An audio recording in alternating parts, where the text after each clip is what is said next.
everybody, it is Tito Capote, and we're back with another deck profile. Man, my hero one has gotten more views than I think like any other video I've made. So it's like, maybe I'll make another one. And this time we're going with my second favorite heroes. It'll always be number one in my heart because just in my childhood, because it's like, man, that deck is just that deck is the culmination of my childhood and everything I love about Yu-Gi-Oh. But second best is an archetype that's pretty new compared to heroes, pretty recent.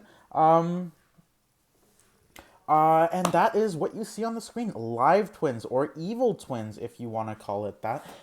Man, so the story behind me collecting this deck is, and a lot, I don't know, like most of you won't care, but I'm gonna tell it anyway because that's what I want to do. It's my video; I can do what I want.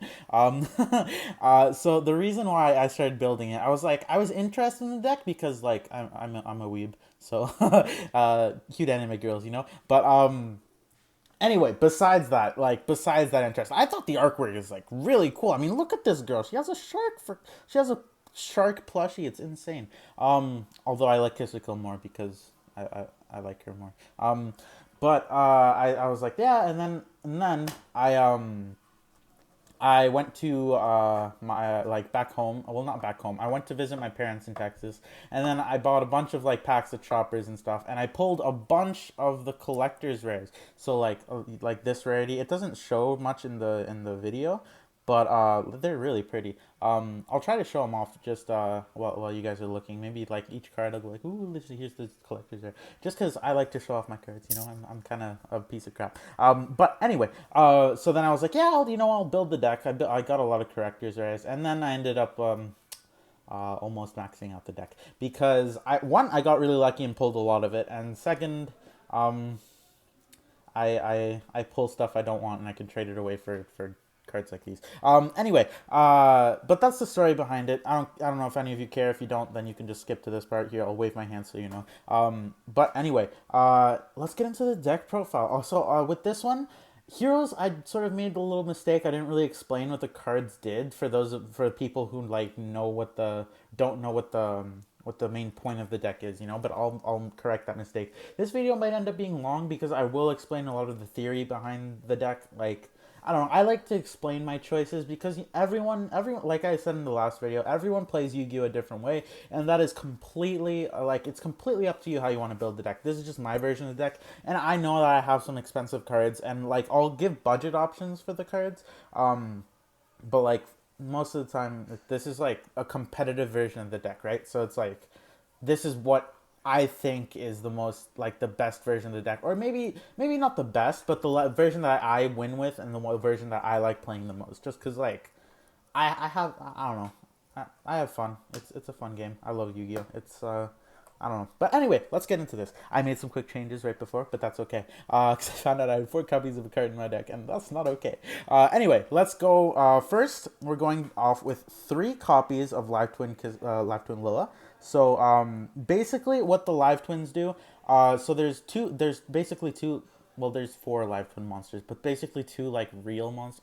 I'll explain in a bit. But anyway, so the cool thing about this deck, and another reason I would rather build it, is that they have like a story behind them. So the little monsters are the VTubers. So if you don't know what a VTuber, it's like a YouTuber, but they're all like animated and stuff. So they're VTuber versions of the characters, and they are like wee. And then the extra deck monster versions, the big versions, or there's a main deck monster too, which you actually play in this build. Are the real version, and they're jewel thieves by night. And I thought that was like, damn, that's cool, you know. And for some reason they're lesbian, just because Konami wants to do lesbian things for reasons. But anyway, Lilla. So what she does is she summons out Kisikil, this lady, from the deck. And if you get attacked, she deals 500 damage, which actually comes up because what cool gimmick that this deck has, it actually burns your opponent and gains you life points depending what cards you have on the field, which it doesn't come up often, but sometimes, you know, your opponent has like 300 life points and then you just summon a Lilla and you're like, okay, what you gonna do now, you know? But that's just if you want to like really risk it, but this deck does a lot more than just that. But anyway, this one is on normal summon. It actually, when it's summoned anyway, it special summons a Kisikil monster from the deck. That took a while to get there, but you know what, we got there, so it's okay. Anyway, so it does that, and the effect does not have to resolve on field. So a cool interaction that you can do, and I'll explain this during the combo video that I'm going to do later. I'm actually going to go a lot more in depth on that combo video than the hero one, just because heroes, it really depends on your hand, and this one does too. But this one, there's a lot of really cool stuff you can do depending on like what you're facing. It's a lot more versatile. That's not true. Heroes is very versatile, but Heroes, there's just so much, and a lot of things that just like I just I just know because it's like I've played it a lot, and because it's like it's hard to explain. And I'm pretty new at this, so maybe I'll get better with it in time. But there's just Live Twins. I think it's a lot. There's a lot of cool interactions that I know off by heart that I don't have to like come up with in the come up with in the moment. But anyway, yeah. So if for example you activate the effect and then your opponent goes to negate it, you can actually like do something like Droplet to tribute off the Lilla, and or tribute off the Kisikil. This works with Kisikil too, and then summon the other one. And the other one, oh sorry, something I forgot to mention. You can only activate their effects while they're only the only ones on the field. So you normal summon, and then she's off the field, right? So Kisikil and Kisikil has the same effect. So Kisikil summons back another Lilo from your deck, which is really cool. But anyway, I'm going off on tangents, but you know what? Sometimes that's okay. Sometimes it's okay to just be crazy, you know. But anyway, Lola does that. She's really cool. Let's just put that over here. Look at my sleeves. It's Kisikil and Dark Magician Girl. Anyway, I got this picture off. I got these sleeves off the internet, I think, but I don't know where. Anyway, Live Twin Kisikil is next. So look at the collector rare. It's like ooh, collector rare. Anyway, Kisikil, what she does is she does the same thing as Lila. When she's normal summoned or special summoned, you can summon out a Lila monster from your deck. And then while she's on the field, if your opponent attacks, you can gain 500 life points. And Lila's the burn your opponent for 500. They both do different things, but they kind of do the same thing. And it's the same thing, only while she's the only monster on the field. You can activate that effect, which does come up, but a lot of the times you only need to set it up once, and then like after that you can just normal summon and link climb into like crazy stuff, which is really cool. But yeah, anyway, three Kisikil, because these are the main starters, and there's like a billion ways of getting to them in your deck. There's like 50 rotas. If you don't know what a rota is, it means that it's a searcher, you know. It searches cards in your deck, and that's just really cool. I love Kisikil. Look at her, she's so cool. I love her hair. Her hair is really cool. I really like the collector version of Kisikil. I think the reason I like Kisikil more is because I like the collector version. You can't really see it, but it looks really cool. There's like lines. You can't see it. Anyway, if you ever see a collector in real life, and I apologize for the sparkliness of my deck. Like I said, I really love this deck, and I don't play like meta decks because they're boring. So I just put all my Yu-Gi-Oh money into like upping the rarity on my cards because they're so pretty. Anyway, one Live Twin Lila trait. So the holiday versions of the Live Twins, as you call them, as I call them, because look, it's Halloween. It's the VTuber Halloween costume. But they both have the effect to special summon themselves if you have the other counterpart. So, like, if you have a Kisikil, you can summon out the Lila. And it's not an activated effect, it's just a summoning condition, so you can just, like, bam! And it does come up. It actually comes up a lot. It's how you get into your main, like, super combo. Not super combos, but, like, into the main, like, good stuff. I mean, the normal stuff is good, but you know what? It's better when it's paired up with other stuff. So if you control a Kisikil monster, you can special summon it. And if there's a battle concerning an evil twin, and you can actually make the one of your opponent's monsters. Does it target? Then target. It does target. So you can make one of your opponent's monsters lose attack to the difference in attack of the evil twin monster. Usually you're going to lose life points because the evil twins are weenies, except for the Sunny Snitch, because she's cool. But anyway, this card kind of sucks. You just want it for the extender and to be able to summon off of like a Kisikil, just because you can summon the holiday versions off of the Kisikil, off of the normal Live Twin versions, which is really cool because usually you want to summon Frost. That's why Lila is the better normal summon, even though they basically do the same thing. Treat, it comes up sometimes. It's good sometimes. and the Starlight rare is pretty and more expensive than it should be because it's not a really good card. But anyway, I only have one Starlight rare of this one because I'm broke and I pulled this one. So Starlights are way too out of my budget. Collector's rares is like meh. You know, sometimes they're cheap, but no. Starlight, no way. I can't buy Starlight. Every Starlight I have is one that I pulled. But anyway, so Kisikil Frost is the better version of the twins because the holiday twins, because what she does the same thing. If you have a little monster, you can special summon her because she's good that way. But when she's in the graveyard and you control an evil twin monster, what you can do is if your opponent searches, adds, draws a card to their hand outside of the draw phase, by card effect, not during the draw, except during the damage step. So like besides draw, you can you can banish it to draw a card, which is really good because the main thing about this deck is advantage and recursion. So that's the play that you try to make. You like pop your monsters, like slowly pick out the board, try to go into big monsters like more like not infrequently, but like it's most of the time you like stall out for a turn and then you like pop off in the on like turn 2 or turn 3. I don't know, like the other turn. So then we're going to hand traps. 3 Ghost Ogre because it kills a lot of stuff right now. It's really good against the Adventure engine. I like the dual. I like the dual Devastator art because it's cute. The other one's like scary. It's like, oh, I'm gonna beat you up. But this one's cute. I like how cute she is. But anyway,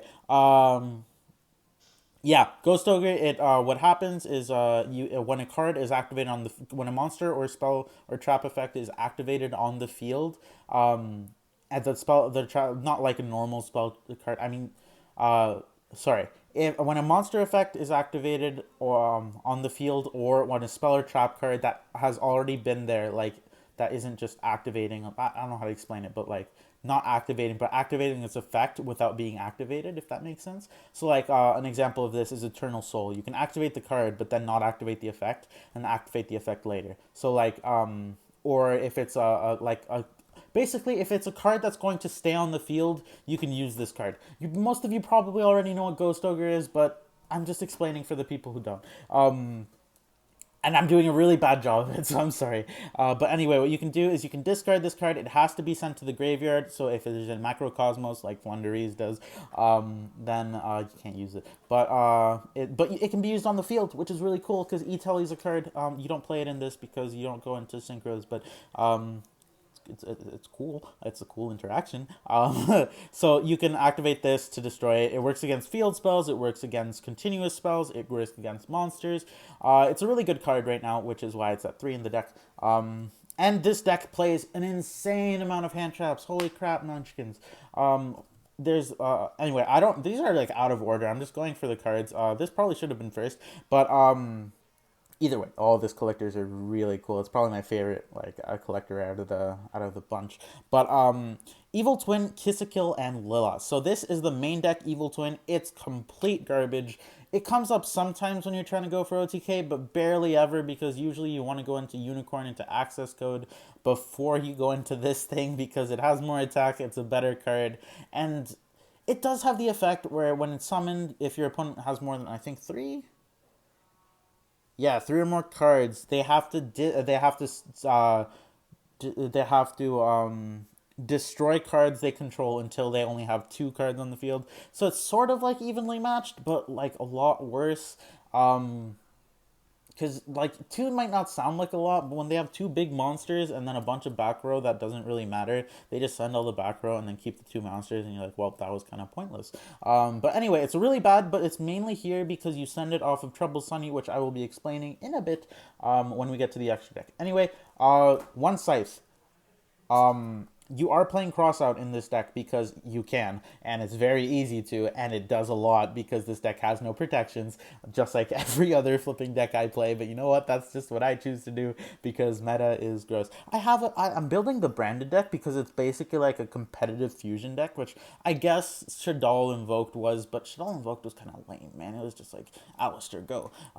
But I'm building branded because it's cheap now. Well, I'm doing this after Ghost from the past 2. It's not cheap, but it's like it's attainable now. Instead of like getting a Lubers for 150, you're getting them for like 25, 30. So and then a lot of the other cards are like Guardian Chimera I might not like put in the deck. I'll probably like do a deck profile of it, like my version of it, like because it's fun. I'll do like fun brand. Anyway, that's besides the point. But one scythe, because you can really easily make that, and you play cross out. Most of the time, you're gonna cross out this guy.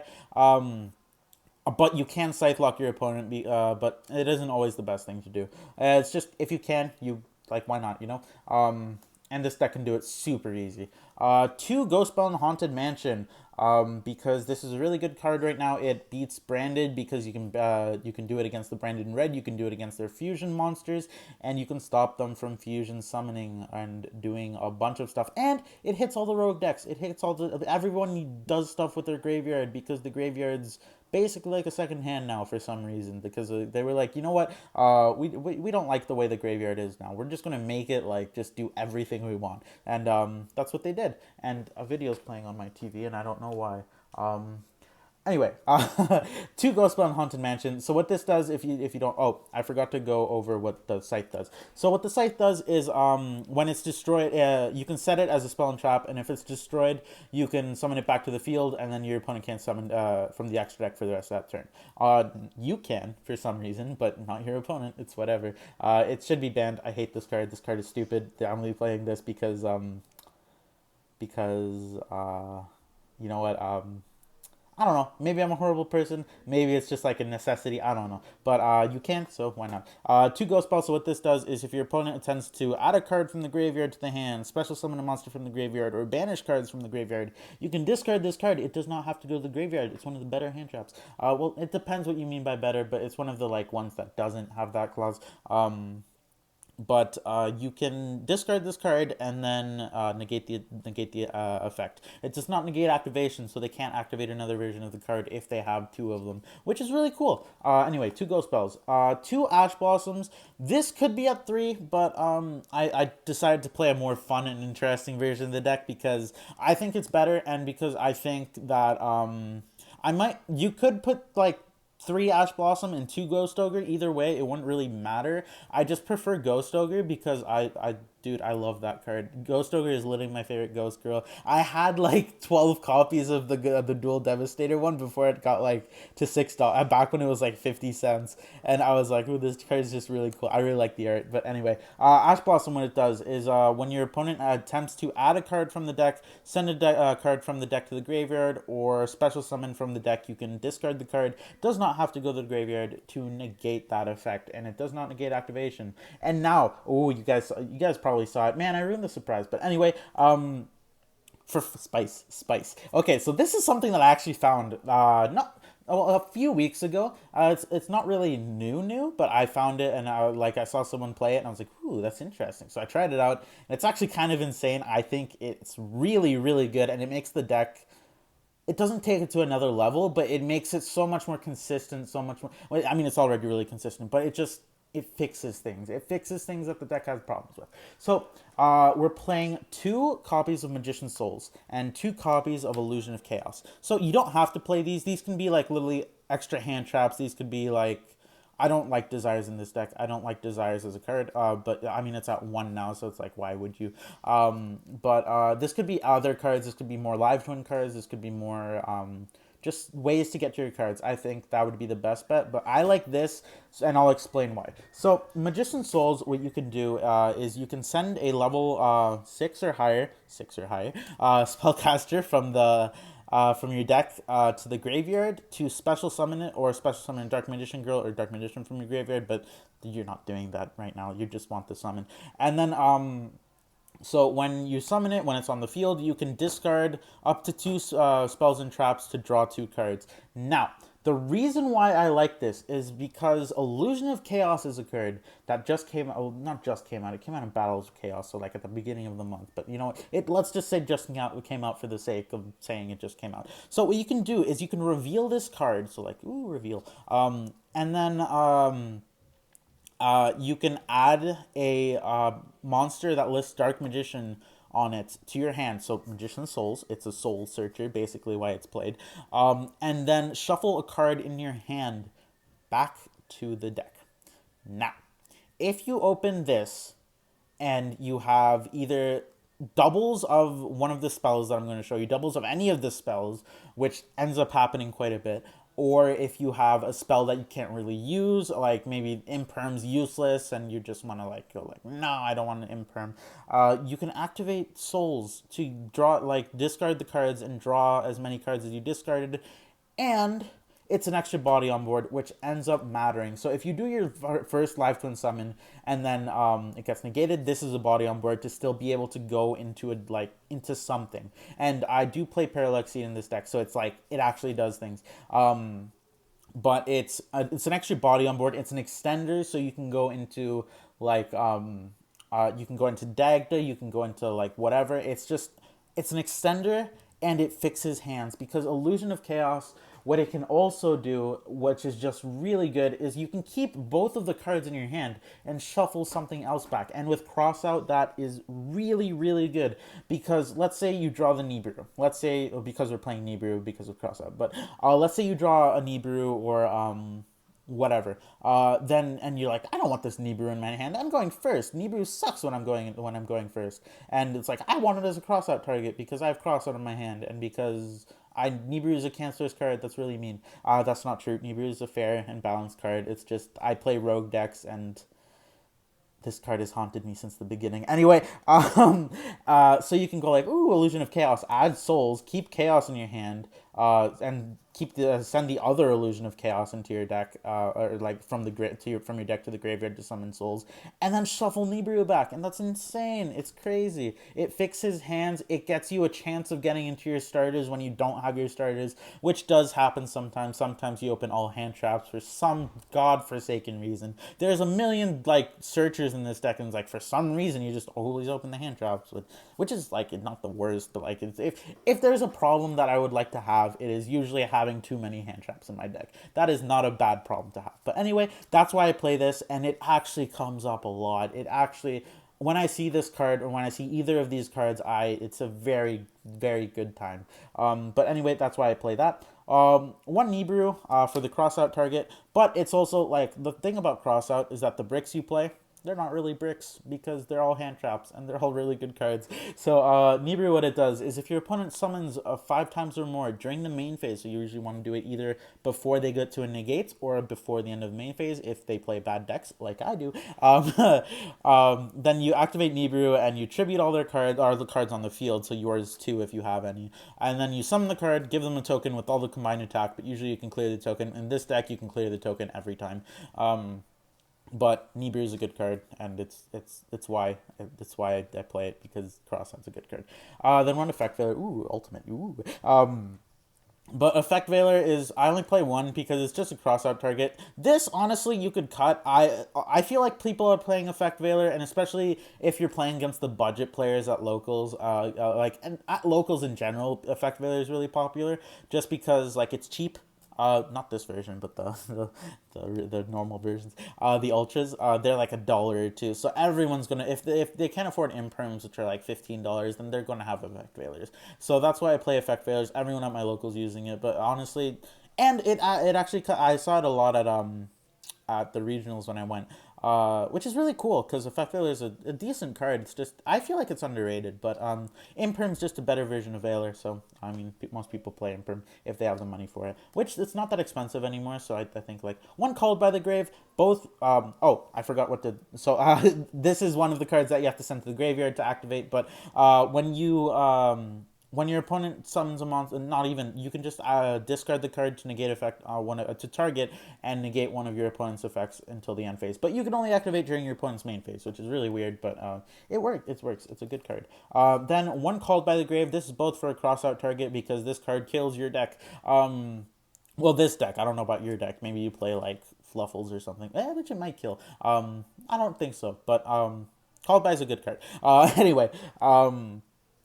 So, Called by the Grave, you can activate it to banish, target one monster in the graveyard, banish it, and then negate its effects till the end of the next turn. So, if it's like anti-hand trap central or anything that's in the graveyard central, which everything in your deck is in the well, at least the extra deck monsters. Your deck is mainly summon things out of the graveyard and and like do good things with it. But anyway, called by good card.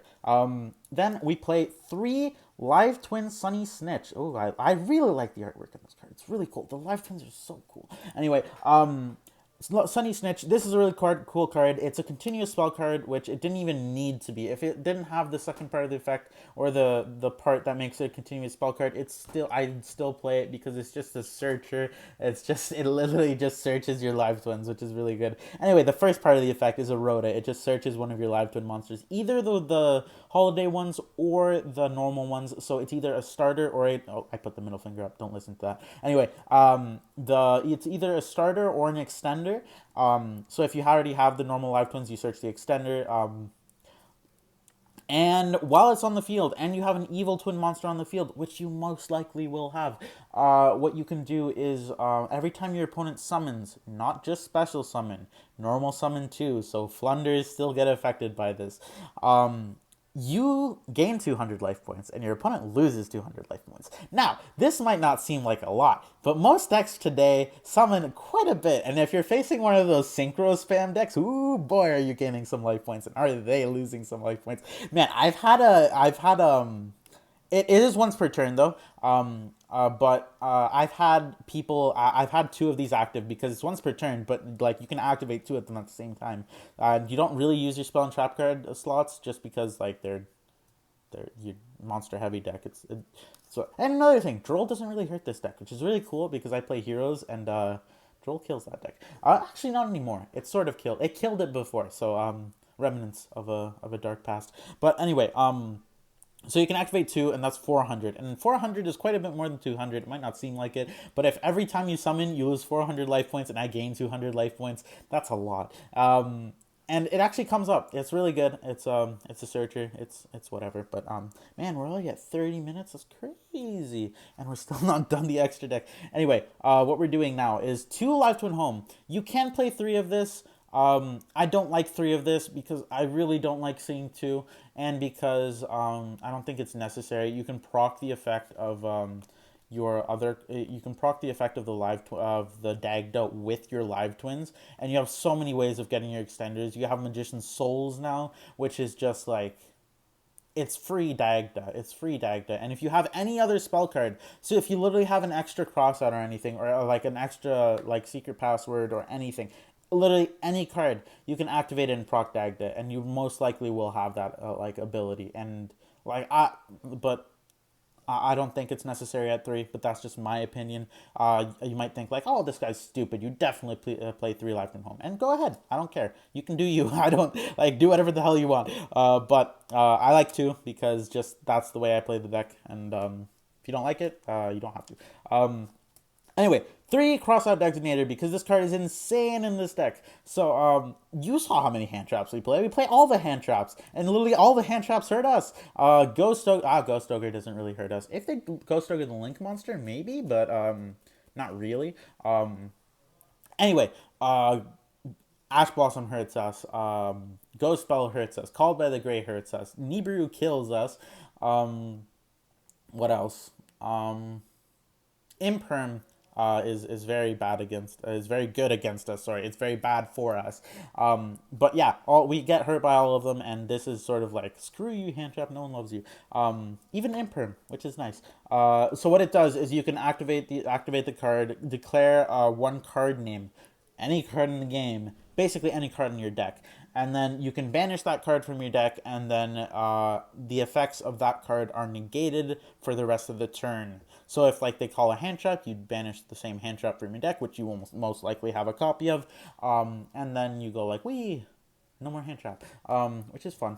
Then 2 secret password. This is a searcher for your searchers. So it searches Live Twin Home, or it searches the... Damn, what's it called? Sunny Snitch, which is the one with the life point stuff. But it's basically a searcher for that, and it also procs Dagda, so real fun. I don't want to play 3 copies of this because I like searching your searcher is great and everything, but it's not like, man, it's not necessary most of the time. Most of the time you see your hand traps, and honestly, you can just send this off of the souls most of the time, unless you're like planning to make Dagda, then you go and But usually having a hand trap is better, so I sometimes I send it off of the souls. But anyway, what this does is add one live twin or evil twin spell trap from your deck to your hand. If you control a Kisikil and little monster, you can add an evil twin. So it searches the big monster, but no, no, just no. Two forbidden droplets. I would play three, but I don't know. I honestly, I'd play three and like maybe take out an imperm or something, which is probably what I'm gonna do for locals when I just rebuilt the deck for like because I've been playing heroes for a lot just because of the regionals. But I would play three droplets, but I lent my droplet to a friend. But play three and two imperm, I would say.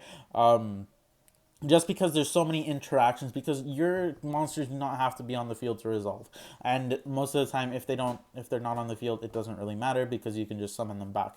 So it's a really good card in this deck. It's insane in this deck actually. So play droplet. Honestly, if you don't have the money for droplet, which I completely understand because droplet is a stupid expensive card, what you could do is like play more hand traps, play more extenders. Like I said, this could basically be anything you want. Play Parallax Seed. I love Parallax Seed in this deck. I just took it out because I'd rather go. I'd rather have the hand traps and I'd rather have the cross out in there. Which is just my opinion. But if you can play Parallax Seed. And three imperm because imperm is really good this fall. Oh, I forgot. Droplet, what it does. You can discard a monster spell or trap up to the number of monster and effect monsters your opponent controls. Man, my starter is bad today. And then negate those effects and half their attacks. This card is actually interesting because first it halves their attack and then like locks it for some reason because of like OCG stuff. We don't know what goes on in the OCG. There's just shenanigans over there, but it affects the TCG sometimes, and this is one of those times. So it freezes their attack. So if like if you droplet a Grand Maju, it's not like if you imperm it, it'll actually just half its attack and then negate its effect, so it doesn't gain any more attack for the turn. But it still has a bunch of attack, which is like weird, but it doesn't come up too often. But yeah, and your opponent cannot respond with the cards that with the same type. So like if you discard a monster, they can't respond with monster effects. If you discard a trap, they can't respond with trapped effects, and it's the same thing for spells.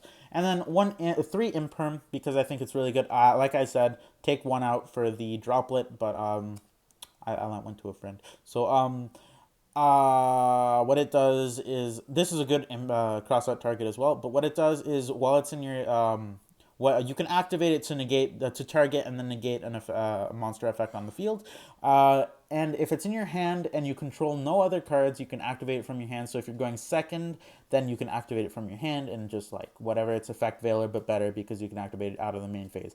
And then if it's set, so if you go first and you set it and you activate it, your opponent all the spell and trap effects in the same column as the card when it was activated are negated for the turn. So it actually, like, if you guys don't know that, then you know now, and try to avoid it because it does come up and it's really annoying. It's really annoying when you get caught. Anyway, that's the main deck. Man, we're at 33 minutes. That's insanity. I guess with the intro video it'll be like 34, but you know what?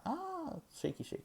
Okay, now we're going into the extra decks. So we're going for the three extra deck copies of the Evil Twin Kisikil. So there, I only have two collector's rares because I'm not that lucky, and because I've been searching for one. But anyway, collector rare has these lines things. They look so cool, man. Anyway, what this does is when it's summoned and there's a Lilla monster, so not the extra deck monster, it can be the main deck monster as well. So when there's a Lilla monster, you can draw a card.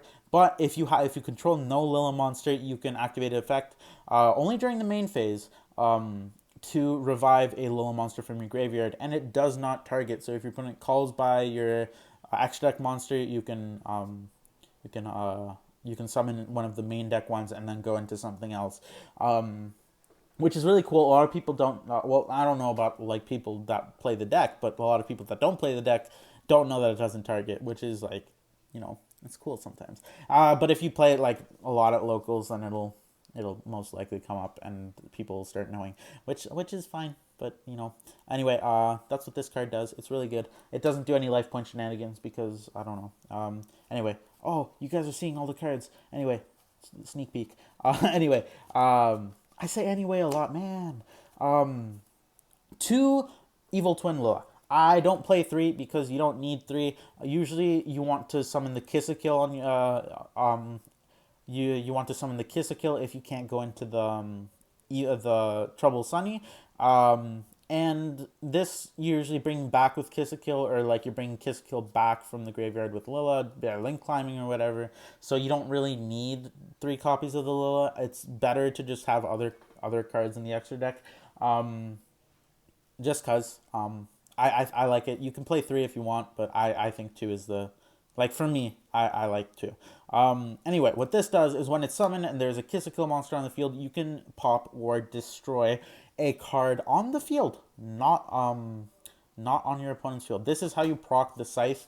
This is the whole reason why it's so easy to play Dagda and Scythe in this deck, because it's just built into the deck. It's like it's good. And you can do it during draw phase with the Trouble Sunny effect, so it's like it's good. But anyway, yeah, two Lilla, and then you can during the main phase you can activate the effect. If you don't control a Kisikil monster, you can summon back a Kisikil monster from the graveyard. And then the main star of the deck, ooh, shiny. Three Evil Twin Trouble Sunny. So what this card does is when like during any point in the turn, you contribute this card as cost, so they can't impermit like after they activate the effect, or they can't droplets it after you activate the effect. Yeah, they can't chain to it at least. And then you can summon back a Lilla and a Kisikil monster from your graveyard. Again, does it target? I don't know about this one. No, it doesn't target. So you can summon a Lilla and a Kisikil monster. You don't have to summon both. You can just summon one. So if like they banish both your extra deck monsters from the graveyard, you can literally just summon a live twin Kisikil or a live twin Lilla and go into the combo. If for some reason they banish both of your extra deck monsters from the graveyard and you still have the Trouble Sunny, you can summon one of the other ones and it's like whatever, which is really cool. It actually comes up sometimes. It's fun. But better than that. This is a way where you can proc the live twin effects outside of the draw phase, and it's also big beefy. So and you can activate this during the not the damage step, during the battle phase. So if you attack directly with 3,000, if you clear your opponent's board, which you usually are doing with the live twins and with everything else, you clear your opponent's board. You attack with this. You activate the effect, bring back the other two, activate their effects, or if you already activated, you just attack in for another 22, which is actually really. It's an OTK enabler. A lot of the big problem that this deck had before Burst of Destiny is that it couldn't go for game very easily. But now it can, and it's good. So anyway, its second effect, and why you play the main deck Evil Twin Monster. You don't have to play the main deck Evil Twin Monster, but I like it because it just gives this so much more power. You can banish this card from the graveyard to non-targeting send a card on your opponent's field to the graveyard, which is really good. So this is like, it's an out to Dragoon, it's an out to DPE, it's an out to like everything. But they can negate it, but as cost you banish and then send. So I think as cost you banish and send. You can banish one card from graveyard and send. Yep, and that's cost. So it is cost to send and to banish. So they can't cult by the grave you, they can't bell you because it is cost to banish and to send. They can't ash you either because again it's cost to banish and to send, and those cards only negate effects. They do not negate cost, which is something I'll go over in the combo video, I think. But yeah, anyway, very good card, and the main boss that also one really cool thing that I'll mention now is that summoning this card is not once per turn. So literally, if you can like I said, you can attack, summon the two, this card goes to the graveyard, and then use those two to summon another one, which is usually what you do because it's just good. It's just so good. But anyway, that's that, and that's it for like the live twin extra deck stuff. Now it's for the spicy stuff. So let's go into the XYZ package. So I play the Zeus package because Zeus is a really good card, and you can, if you have Live Twin home, you can actually go into Zeus first, and then use it. You can or you can go into this and then go downer it, and then Zeus, and then activate Zeus, clear the board. Say you're playing against spell trap deck. Say you're playing against something with a lot of floodgates that's stopping you from playing those extra deck monsters, but somehow doesn't stop you from playing Zeus. I don't know what that would be, but let's just say that's what happens. Then you can go into Zeus, clear the board, and then home, summon the live twin, and then go into your live twin combo, which is really cool. I think it's really cool. So you summon Sky Cavalry Centuria off the live twins because they're both level 2. What this does is it can't be destroyed by battle, and if you battle with a card, you can bounce it back to hand by detaching one, which comes up sometimes. Sometimes there's something that you can't remove, like besides doing that, or something stopping you from your plays, which is like another way you can use this, and then you don't have to go into Zeus, but you would because you only played this, so it's like, what's the point of not going into Zeus? But anyway, then Downerd, I don't even know what this card does. Basically, you can just stack it on top of Centuria to get an extra material for Zeus. And then Zeus is a really busted card. So Zeus, what this does is you can activate its effect to, not once per chain, send every card but itself on the field to the graveyard. Not destroy, send. And it's not once per chain, so usually you can get this card with 4 materials, which means 2 activations. So you can, not once per chain, just send everything on the field. You can do it either once if they do an interruption, you can chain this card again and then do it like there, and then it just resolves the effect. Or you can do it twice if you just like want to sit on Zeus and pass, which is a viable strategy. And another effect that it has, which I didn't even know it had, is what's this? If another card you control is destroyed by battle or your opponent's card effect, you can attach one card from your hand, deck, or extra deck to this card as material, which is just crazy. It just gets material for no reason. But honestly, I didn't even know it did that because it hardly ever comes up. Then one Dagda. This is to get the Scythe into action when you have 2 or more monsters that aren't the normal live twin. So what this does is when a card on the field activates its effect, you can chain this card, or you can activate this card's effect. I mean, usually you chain it, which is why like. So add to set an artifact card, so Scythe, onto the field, which is it's really good. It's how you do Scythe. Then one Lingeribo, because sometimes you just have an extra monster on field and you can't go into Dagda, and this stops Imperm, and it stops evenly matched, and it stops a lot of trap cards, all the trap cards actually. So what this does is you can when your opponent activates a trap card, you can tribute this card. It's like Link Karibo, but Lingeribo. And then you can tribute it and as cost, so no imperm, no whatever, to negate that effect, which is like stops imperm, it stops a lot of stuff. Then one Nightmare Unicorn to link climb, and also Nightmare Unicorn's a good card. So what this does is when it's summoned, you can discard a card from your hand to shuffle back a card your opponent controls. It does target, but it's still really good. To back to their deck, so it goes back to the deck, not to their hand. And if it's co-linked, which you can do with the live twins because you can summon this to a zone that one of the live twins points to. Usually what you're doing is you have the 2 evil twins and you like summon a live twin, then you go into this, or you summon a souls and you go into this, and they're like pointing to each other, so you get to draw the card that you discarded. Well, not the card that you discarded, but like an extra card, you know? So it's really good, and I think it does come up quite a bit. And then one access code talker. So access code talker, this could be transcode talker, which might be better, but I think I found myself missing a boss monster in the deck. I used to play IP and Crusadia Avermax, but then I realized that's kind of bad.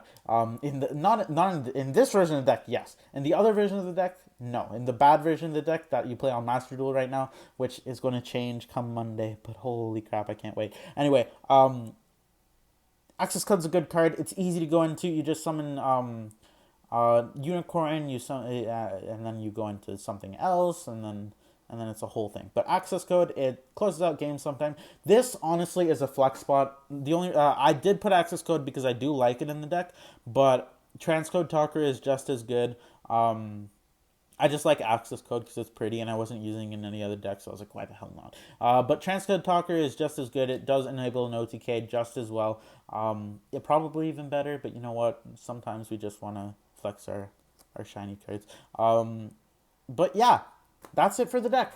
I hope this helped someone. I hope you guys enjoyed. I hope you guys leave a comment down below. Tell me what you think. If I'm doing a good job with these. Oh, you didn't see that. You didn't see that. That was not. You didn't see that. What's it called? Let me leave me a comment down below. Tell me what you think. And yeah, no.